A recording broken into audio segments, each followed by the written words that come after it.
하나님 말씀 사도행전 27장 21절입니다. 21절부터 26절까지 제가 읽어드리겠습니다. 여러 사람이 오래 먹지 못하였음에 바울이 가운데 서서 말하되 여러분이여 내 말을 듣고 글에 대해서 떠나지 아니하여 이 타격과 손상을 면하였더라면 좋을 뻔하였느니라. 내가 너희를 권하노니 이제는 안심하라. 너희 중 아무도 생명에는 아무런 손상이 없겠고 오직 배뿐이리라. 내가 속한 바 곧 내가 섬기는 하나님의 사자가 어젯밤에 내 곁에 서서 말하되 바울아 두려워하지 말라. 내가 가이사 앞에 서야 하겠고 또 하나님께서 너와 함께 항해하는 자를 다 내게 주셨다 하였으니 그러므로 여러분이여 안심하라. 나는 내게 말씀하신 그대로 되리라고 하나님을 믿노라. 그런즉 우리가 반드시 한 섬에 걸리리라 하더라. 아멘. 지난 시간에 마지막 말씀이 구원의 여망마저 없어졌더라. 최악의 상황 속에 빠져들은 바울 일행을 말씀드렸죠. 인생 살아가다가 최악의 상황, 이제 환난 중에 먹지도 못하고 이젠 죽음밖에 기다릴 것이 없는 이런 최악의 상황에 처해 있을 때에 이제 바울이 등장합니다. 오늘 말씀 21절에 보면은 바울이 가운데 서서 말하되, 가운데 서서 말하되 호 파울로스, 그 바울이 엔 파소, 한 복판에 아우톤, 그들의 한 복판에 서 있었다. 굉장히 상징적인 의미가 있죠. 바울은 죄수이고 278명인가요? 278명이죠. 그 인원 가운데 바울은 가장 보잘것없는 사람이었는데 그 바울이 이제 이 모든 사람의 한 복판에 서서 말하고 있습니다. 가장 위태로운 순간, 인생 최악의 순간에 하나님의 사람이 혜성과 같이 등장합니다. 바울의 모습이 가려져 있다가 이제 한 복판에 우뚝 선 모습을 보게 됩니다. 이것이 그리스도인들의 모습입니다. 우리 예수 믿는 사람들이 평탄할 때에는 드러나지 않지만은 가장 극심한 환난 속에서 그들의 실체를 아주 당당하게 드러낸 것입니다. 이것이 그리스도인들의 리더십이죠. 바울은 오늘 이 사람들 앞에 세 가지 메시지를 전합니다. 이거를 시간적으로 구분하면은 과거에 대한 언급을 하고 또 현재에 대한 언급을 하고 미래에 대한 언급을 합니다. 과거에 대한 언급을 했다는 것은 이 배가 출항하기 전에 자기가 이미 얘기했었던 것을 하나님의 메시지를 전달했다는 사실을 다시 회상시켜 줍니다. 그리고 현재에 대해서 얘기하는 것은 당신들 이제는 생명의 지장이 없고 재산 손실만 있을 것이다. 이렇게 그들의 현재 상황을 얘기를 해줍니다. 그리고 미래적인 상황은 이 배는 한 섬에 걸릴 것입니다. 라고 그들에게 예고를 해주고 있죠. 그래서 저도 이 세 가지 바울의 시제를 따라서 오늘 말씀을 세 주제로 말씀드리겠습니다. 첫째는 과거에 대한 언급이죠. 21절 말씀에 보면은 여러 사람이 오래 먹지 못하였음에 바울이 가운데 서서 말하되 여러분이여 내 말을 듣고 글에 대해서 떠나지 아니하여 이 타격과 손상을 면하였다면 좋을 뻔하였느니라. 좋을 뻔하였느니라는 건 현재 좋지 않다는 얘기고 뻔했다는 말은 안 했다는 얘기죠. 그러니까 과거에 바울은 분명히 이 배의 출항에 대해서 미리 하나님의 메시지를 분명히 전했습니다. 그 말씀이 우리가 읽은 사도행전 27장 9절에서 11절까지 분명히 나옵니다. 10절에 보면 말하되 여러분이여 내가 보니 이번 항해가 하물과 배만 아니라 우리 생명에도 타격과 많은 손해가 있으리라 하되 백부장이 선장과 선주의 말을 바울의 말보다 더 믿더라. 그래서 바울은 분명히 이 배가 위험에 처할 것을 예고한 바 있습니다.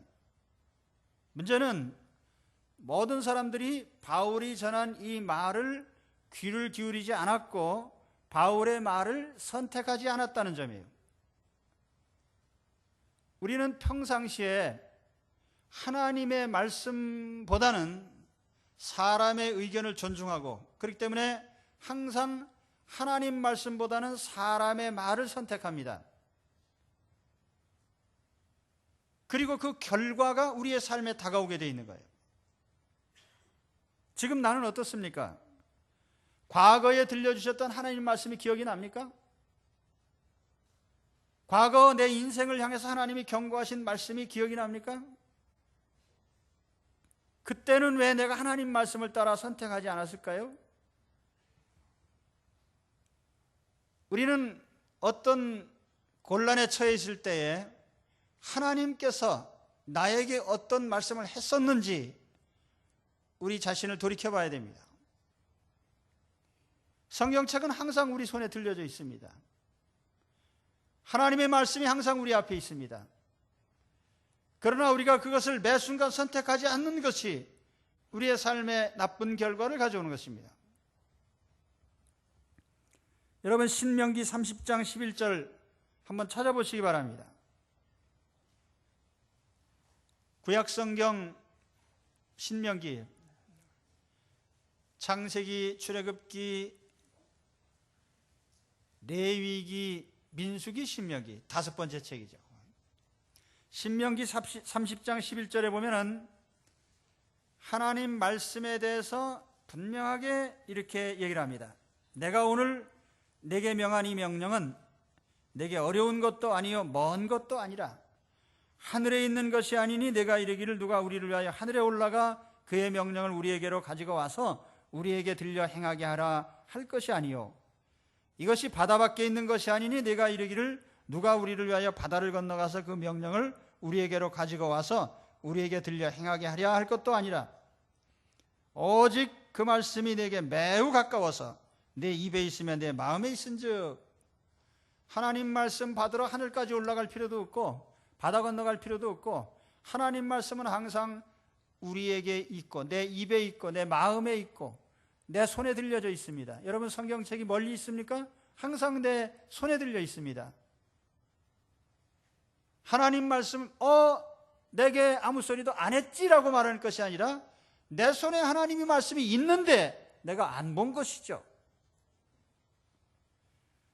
또 그 다음에 신명기 30장 이 말씀 계속 읽어보면은 보라 내가 오늘 생명과 복과 사망과 화를 내 앞에 두었나니 내가 오늘 그렇게 하나님 계속 말씀하시는 거예요. 지금 내가 내게 말씀하고 있다. 내 앞에 생명과 복과 사망과 화를 내 앞에 두었다. 내가 오늘 하늘과 땅을 불러 너에게 증거를 삼노라. 내가 생명과 사망과 복과 저주를 내 앞에 두었은즉 너와 내 자손이 살기 위하여 생명을 택하고, 여기 choose라는 말로 이렇게 번역을 했습니다. 선택해라. 생명을 선택할 것인지 사망을 선택할 것인지 축복을 선택할 것인지 화를 선택할 것인지 선택은 너에게 달렸다. 하나님 말씀은 언제나 있습니다. 선택은 내가 하는 것입니다.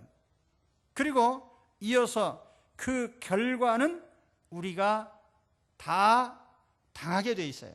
생명을 선택한 결과 생명이 오고 화를 선택한 결과로 화를 당하는 것이죠.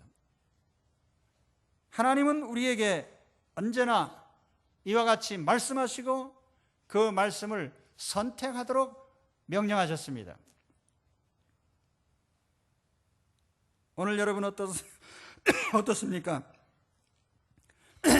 하나님의 말씀이 가까이 있습니까? 사람의 말 대신에 하나님의 말씀을 선택하고 있습니까? 지난날 내가 하나님 말씀을 선택하지 않은 결과를 오늘 내가 당하고 있지 않습니까? 바울은 그것을 우리에게 회상시켜 줍니다. 내가 분명히 얘기하지 않았느냐? 나는 하나님의 말씀을 전했었다. 그런데 당신들이 하나님의 말씀을 선택하지 않았던 것이 당신의 책임 아니냐? 오늘 여러분 하나님 말씀을 회상하십시오. 하나님이 뭐라고 내게 말씀하셨었는지 기억해내시기 바랍니다.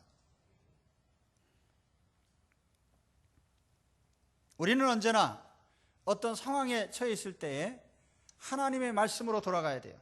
이전에 하나님은 내게 뭐라고 말씀하셨었는가? 따라서 합시다. 예전에 하나님은 내게 뭐라고 말씀하셨을까? 예, 그걸 회상하셔야 돼요. 과거를 보면서요. 두 번째, 현재에 대한 말씀입니다.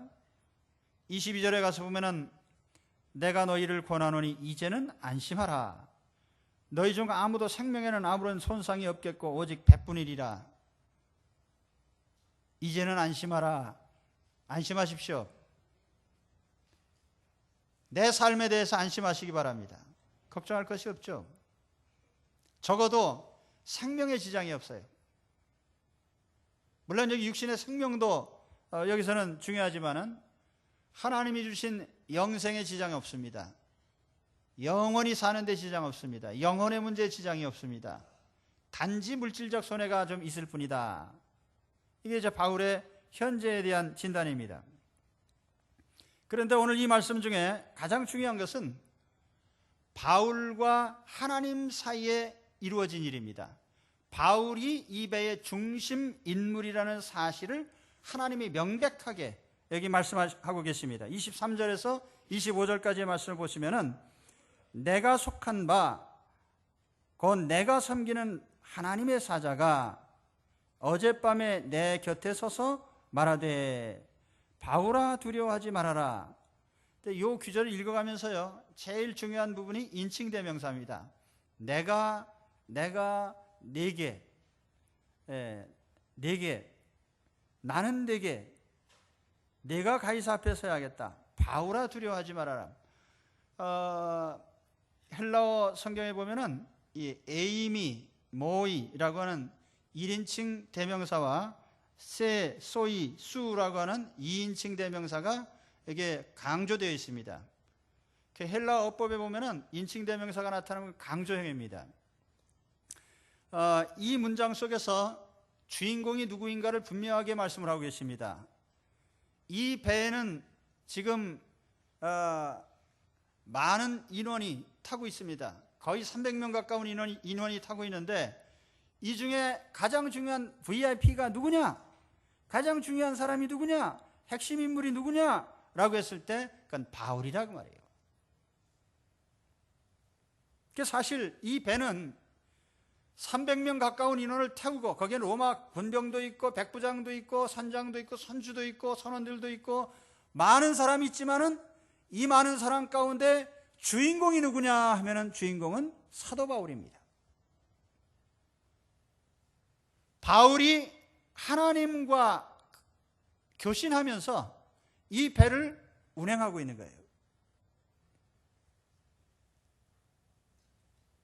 이 문장에서 가장 결정적인 구절이 어느 구절이냐면은 하나님께서 바울에게 너와 함께 항해하는 자를 다 내게 주셨다. 여기 수백 명이 타고 있지만 다 바울 내 소유다. 내 손에 달렸다. 네가 정우한다. 바로 이것이 하나님의 명령이죠. 이 배는 알렉산드리아 선적의 곡물 운반선입니다. 곡식을 운반하는 것이 1차 목표예요. 그리고 사람들을 실어서 나르는 것이 2차 목표입니다. 그런데 이 배는 이 모든 목적과 상관없이 사도 바울을 이 가이사랴에서부터 어디입니까? 아시아의 무라성에서부터 크레타 섬을 거쳐서 로마까지 바울을 운반하는 것이 이 배의 제일 되는 목적입니다. 바울이 중심 인물이라 그 말이에요. 바울 운반하는 것이 목적이에요.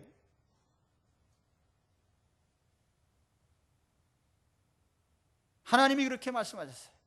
야, 이 배에 타고 있는 사람 바울 다 내 손에 맡기겠다. 바울의 입으로 이 말을 했는데 여기 수백 명의 사람들이 선장이나 백부장이나 선주나 선원들이나 아무도 바울에게 너 무슨 그런 황당한 소리 하냐? 그리고 따지지도 못했고 따지지도 않았어요. 다 경청을 합니다. 할렐루야. 왜 그렇죠? 바울의 하나님의 사람인 것을 묵시적으로 모든 사람이 다 인정한 거예요. 아, 저 사도 바울, 저 사람이 하나님의 사람이구나. 이 배는 저 바울을 운반하는 배로구나. 모든 사람이 인식을 한 겁니다. 우리 예수 그리스도인들은 평상시에 역할이 드러나지 않습니다. 그러나 환난의 때가 되면 그 역할이 드러납니다. 그리스도인들은 결코 세상의 아웃사이더가 아닙니다. 세상을 좌우하는 주인공들입니다. 세상 중심에 있습니다. 세상 사람들이 세상을 움직이는 것 같지만은 세상은 하나님의 사람을 중심으로 움직입니다. 요나가 스페인으로 가는 배를 타고 가다가 풍랑이 일어나서 거기 요나는 배 밑에 들어가서 자고 있었지만은 많은 사람들이 자기 신의 이름을 부르면서 요란을 떨었어요. 그러나 이 배에 풍랑이 일어난 것도 요나 때문이고 풍랑이 잔잔해진 것도 요나 때문이에요. 주인공은 요나였던 것입니다.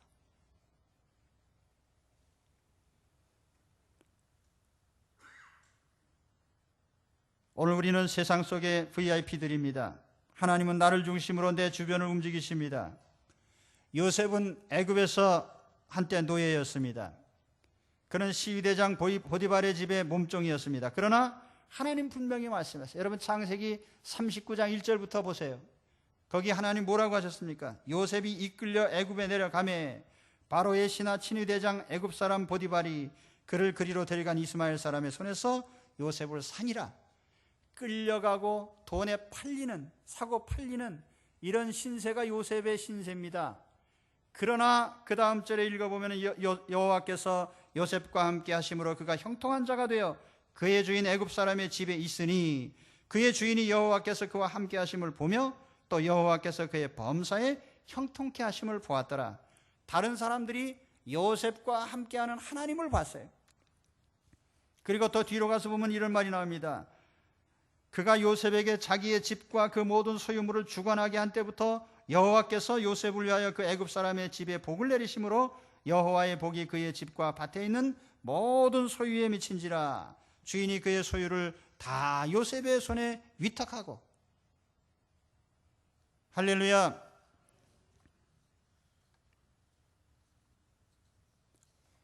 하나님께서 요셉 때문에 그 주인집 모든 집안이 다 복을 받게 하셨어요.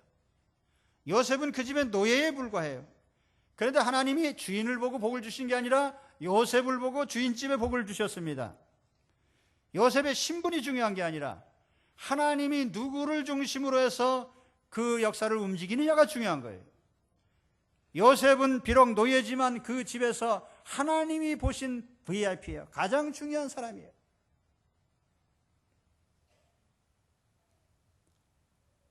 요즘 VIP란 말이 별로 실감이 안 나요.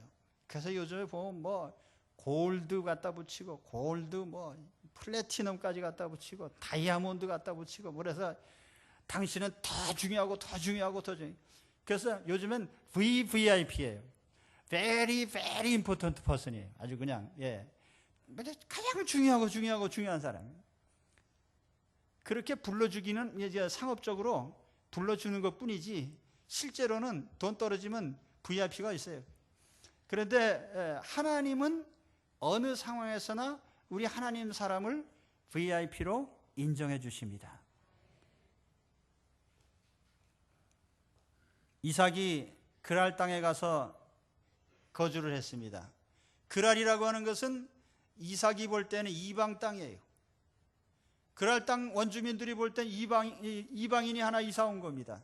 그런데 이삭이 거기서 농사를 해가지고 그 본토인들 다 흉년이 들어서 제대로 소득이 없는데 이삭은 100배나 소득을 올렸어요. 그리고 목축이 잘 되고 부자가 됐습니다.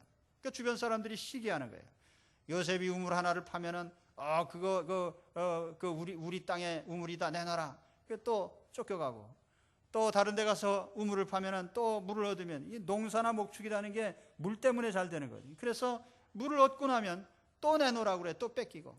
그래서 세 번째 가서 또 파고. 그랬더니 그때 그 원주민들이 이삭한테 와서, 야, 우리 같이 화해합시다. 왜요? 이삭을 굉장히 중요한 인물이라는 걸 알아챈 겁니다. 하나님이 그와 함께 하셔요. 그러니 그를 함부로 할 수가 없는 거예요. 요셉이 이방인이지만 이방인이 아니에요. 그 땅에서 가장 중요한 인물이었던 것입니다. 우리는 세상 속에서 중요한 인물들입니다. 사람들이 그렇게 인정하든지 말든지 하나님은 우리를 중요한 인물로 여기십니다. 오늘 이 자리에 계신 분 가운데 나 홀로 믿는 분들 계세요? 가정에서 나 혼자 믿는 사람, 외형상으로는 안 믿는 사람들 중심으로 움직여지는 것 같지만 하나님은 나를 믿는 내 자신을 그 가정의 가장 중요한 인물로 보시는 것입니다. 그래서 나 때문에 복을 주실 수도 있고 나 때문에 화를 내리실 수도 있어요. 믿는 내 자신이 하나님이 보실 때 중요한 인물이라는 것을 항상 기억하시기 바랍니다. 직장에서 혼자 믿는 분들 계세요? 사장님도 안 믿고 부장님도 안 믿고 나 혼자 말단인 나만 믿습니까? 그렇다고 내가 아무 영향력이 없는 무기력한 사람인가요? 아닙니다. 하나님은 나를 가장 중요한 인물로 여기셔서 나 때문에 회사에 복을 주실 수도 있고 나 때문에 회사가 망할 수도 있어요. 저는 신학교에 가기 전에 대학을 졸업하고 직장 생활을 했습니다. 야간 신학교를 다니고 있었어요. 그리고 2년 동안 직장 생활을 한 후에 내가 이제 평생 직장으로 옮겨야 되겠다. 그렇게 하고 시험을 치르고 이제 내일이면 새로운 회사로 출근할 형편이었는데 목사님께서 찾아오셔서 하나님께서 하나님 앞에 약속한 것은 하나님의 부르심에 순종해서 제때 지켜야 된다라는 말씀을 들었습니다. 그런데 사실 저는 내가 어떻게 해서 거기까지 왔는지에 대해서 생각도 안 해봤어요. 그런데 제가 사실은 직장생활을 하고 있을 때 저쪽 동대문구 어디서 살고 있었습니다. 그런데 그 집에 어느 날 갑자기 사고가 난 거예요. 우리 집에서 새들어 사는 사람이 연탄가스 중독으로 갑자기 사망하는 사고가 일어났습니다. 그것이 뭐 사고인지 고인지는 알 수가 없어요. 아무튼 원인이 연탄가스다. 우리가 그 집을 지어가지고 8년 동안 살면서 아무 일이 없던 집인데 사람이 죽으니까 그 생전 나타나지 않던 친척이라는 사람이 나타나가지고 집주인한테 협박을 하면서, 그래서 제가 뒤도 안 돌아보고 그 집을 팔았습니다. 팔고 바로 옆에 얼마 안 가서 그 있는 집을 하나 계약을 했어요. 계약을 했는데 그때 우리 장인어른께서 오시더니 야, 이거 무조건 물려라. 왜 물려야 됩니까? 그랬더니 야, 묻지도 말고 물러. 그래서 저는 어른들의 말을 항상 순종하는 사람이니까 그냥 물렸습니다. 물리고서 저쪽 생전 가보지도 않던 강 건너 강남 땅 잠실에 가가지고 거기다 아파트를 계약을 했습니다. 그래서 거기 가서 내가 어쩌다가 여기까지 왔나, 20년 살던 고향 땅 떠나가지고 서울에 올라와서 제가 정착해가지고 한 20년 살던 그 동네를 떠나가지고 잠실에 가가지고 집을 계약을 했어요. 근데 바로 거기서 제가 있는 동안에 교회를 새롭게 또 하나님 정해주신 대로 가서 목사님 만나가지고, 근데 그런 가운데 이런 일이 벌어진 거예요. 근데 사실 제가 그 집에서 사고가 나가지고 어려움에 처해 있을 때 기도하면서 야, 이사 가자. 그리고 하고 잠실로 이사할 그 무렵에 신문에 대법원 판례가 나왔어요. 전세든 집 사고는 집주인에게 책임 없다. 그 신문에 났더니 그 공갈 협박하던 사람이 없어졌어요. 그리고 아무튼 제가 거기 가가지고 지난 날을 돌이켜봤어요. 야, 왜 사람이 갑자기 죽었을까? 왜 갑자기 정든 집을 정이 뚝 떨어져가지고 팔게 됐을까? 내가 왜 난 모르는 땅으로 이사를 갔을까? 왜 거기서 하필 그 목사님을 만났을까? 내가 지나간 그 모든 걸 역으로 추적해 보니까 길은 오직 한 가지, 하나님의 메시지입니다. 너는 최대한 빨리 하나님의 종이 되라고 하는 메시지예요. 다른 거 없었어요. 그래서 제가 그 결심을 했습니다. 결심하고 회사에 사표 내고 딱 정리를 하니까 얼마나 상쾌한지 모릅니다. 저는 그때부터 지금까지 그래요.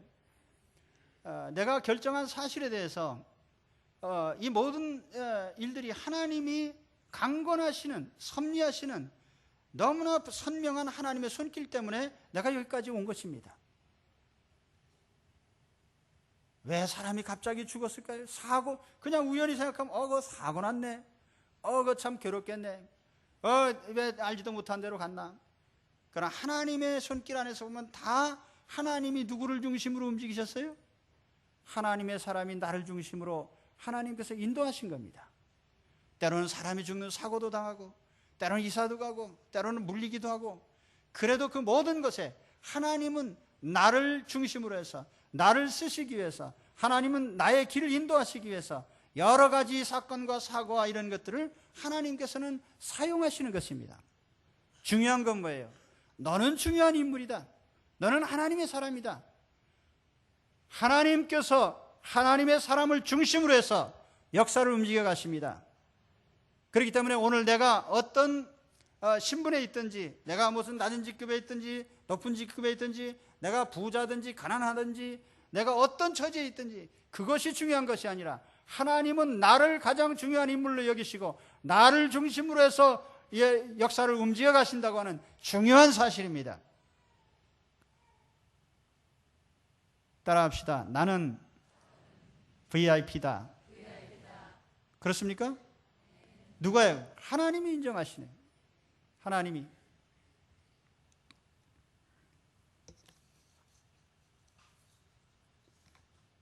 그렇다고 잘난 척하거나 교만하라는 말이 아니에요. 하나님이 하나님의 사람을 중심으로 해서 움직여 가신다는 사실을 알고 있으라는 얘기예요. 그래서 하나님은 이 배에 타고 있는 수백 명의 사람 가운데 바울을 중심으로 해서 바울과 얘기하시면서 바울에게 말씀하시면서 바울이 가는 행선지를 위해서 모든 것을 희생해도 바울은 지키시는 하나님. 오늘 우리가 그 바울과 같은 인물인 것을 기억하시기를 바랍니다. 그리고 세 번째 말씀은 미래에 관한 예언이죠. 26절에 보면은 그런즉 우리가 반드시 한 섬에 걸리리라. 이 바울의 예언대로 뒤에 가서 보시면은 바울이 멜리데라는 섬에 파선한 가운데 상륙을 합니다. 이 멜리데라는 섬은 지금 시칠리아 남쪽 끝에 있는 말타라고 하는 섬이에요. 이게 아마 2차 세계대전 후인가요? 영국령으로 지금 되어 있어서 영국에 군사기지가 있다고 지금 얘기를 합니다. 그런데 이 바울은 본래 크레타 섬에서 겨울을 나고 이제 이탈리아로 가려고 했었는데 사고를 당하는 바람에 이제 말타까지 가게 되는 겁니다. 어쨌든 중요한 것은 뭐냐면 여기에 있는 모든 사람들이 생명에 지장 없이 안전한 곳에 가서 겨울을 날 것이다. 안식처로 이제 인도받을 것이라고 하는 이 예고입니다. 미래의 분명한 목표를 알려주고 있는 거죠. 이것이 우리 그리스도인들의 모습이에요. 우리는 환난당한 사람에게, 고난당한 사람에게, 현재 위기에 처한 사람에게 우리 앞에는 안식처가 있습니다라는 분명한 메시지와 비전을 우리는 제시해 줘야 됩니다.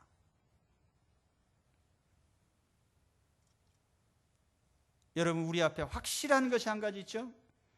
내 인생의 앞날에 가장 확실한 것 하나가 뭡니까? 죽는다는 사실이죠. 우리는 조만간 떠납니다. 이 인생들에게 가장 중요한 메시지가 뭐겠습니까? 우리는 반드시 하나님의 나라에 도달합니다. 우리는 반드시 천국에 들어갑니다. 우리는 반드시 하나님의 영광에 이를 것입니다. 그렇기 때문에 지금 우리가 어떤 고난을 당하고 어려움을 당하고 병들고 고생하고 아파도요, 중요한 것은 조만간 우리는 하나님의 안식처에 하나님의 주시는 기쁨과 위로와 평강과 하나님 은혜의 처소에 우리는 도달합니다. 우리는 이 비전을 가지고 있어야 되고 또 모든 사람에게 이 얘기를 해줄 수 있어야 됩니다. 괜히 허황된 풍선되지 마세요. 그리스도인들은 헛바람 넣는 사람 아니에요. 당신 예수 믿기만 하면 볼 것도 없습니다. 당신 금방 부자 됩니다. 당신 예수 믿기만 하면 그냥 세상에서 건강해가지고 천년 백년 삽니다. 이런 황당한 소리 하면 안 되는 거예요. 우리가 가장 확실한 것은 우리는 죽는 것이고, 그리고 우리는 분명히 천국에 이르는 것입니다. 이것이 우리의 가장 중요한 비전이에요. 이런 얘기하면은 심각해지세요. 가만히 보면은 그래도 조금 더 살고 싶은데 그렇긴 하죠. 그러나 중요한 건 분명한 비전을 알려주는 것이지 되지도 않는 헛바람을 넣는 건 아니에요. 물론 세상에서도 우리가 하나님의 자녀는 아까도 말씀드렸잖아요. 우리는 VIP예요. 하나님께서 가장 중요하게 여기시는 인물이고 하나님 우리를 중심으로 움직여 가십니다. 그렇다 해도 궁극적인 건 우리가 땅에서 잘 되는 거 아니에요. 어쨌든 중요한 게 뭡니까? 오늘 정말 절망적인 상황에 있는 사람들에게 우리는 반드시 안식처에 도달합니다라고 하는 이 메시지를 전하시기 바랍니다. 우리는 분명히 하나님의 축복된 처소에 도달할 것입니다. 현재 과정이 아무리 어려워도 반드시 하나님 우리를 안식처로 인도할 것입니다. 소망을 가지시기를 축원합니다. 오늘 바울의 메시지에 대해서 말씀드렸죠. 바울은 지금 이 최악의 상황에 처한 사람들에게 세 가지를 얘기합니다. 먼저는 과거에 대한 하나님의 말씀을 듣지 않았던 사실을 그들에게 회상시켜 줬습니다.